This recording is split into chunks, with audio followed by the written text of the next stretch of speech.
Furniture का काम मिला हुआ है। आओ क्या तो अच्छे से करने का अपने को काम मिले बोल साला शटर में उठ रही ना ये दूसरा तेरे से ये काम बता दे रहा तेरे को इतना पूरा काम तो हो गया लेकिन अपने को इसमें कांच लगाने का पूरा ये वाला कांच उठा के लगाने के अपने को और ना लगा दे इसका समझ लो ऐसा ऐसे लगा दे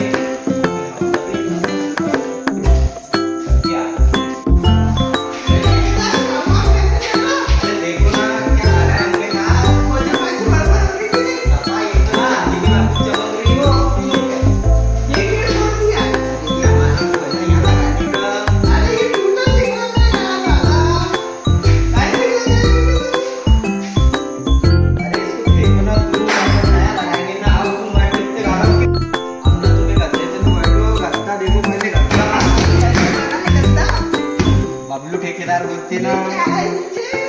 मला म्हणा हो कैसा लग रहा गद्दा ये देखो पहले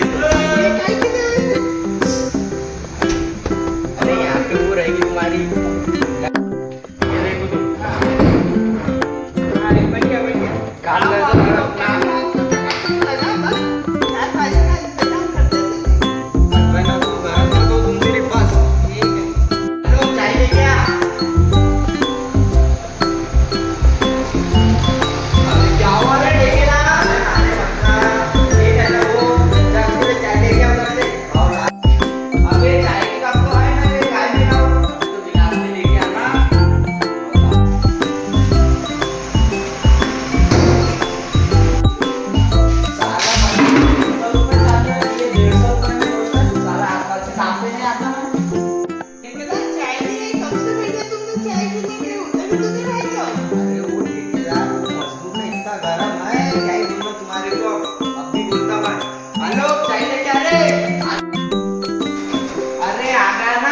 अपना क्या चिल्ला रहा है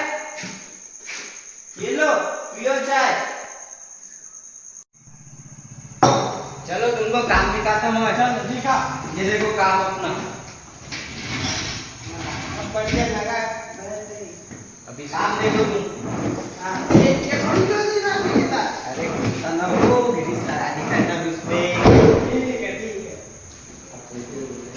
मेरे को भी नहीं मालूम चला हेलो ऐसे में कैसा बनेगा बोला तो तुम्हारा हेल्पर को क्या करके रखा इसने रुको तुम गरम मत होना मेरे बाबू ने खाना खाया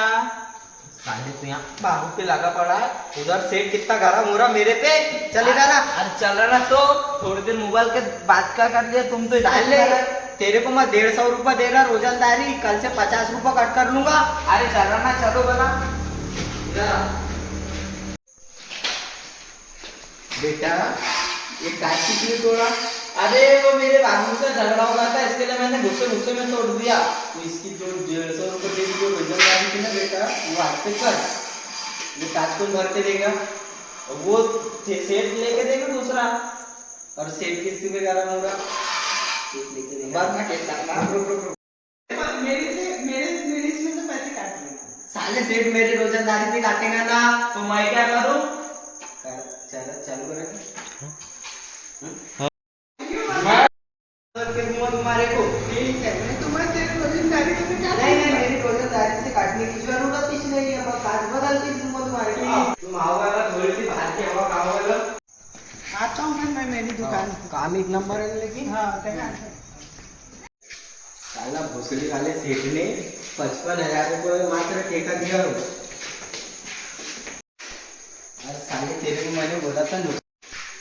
साले भोसड़ी के तूने मेरा नुकसान पे नुकसान ही कर दिया अबे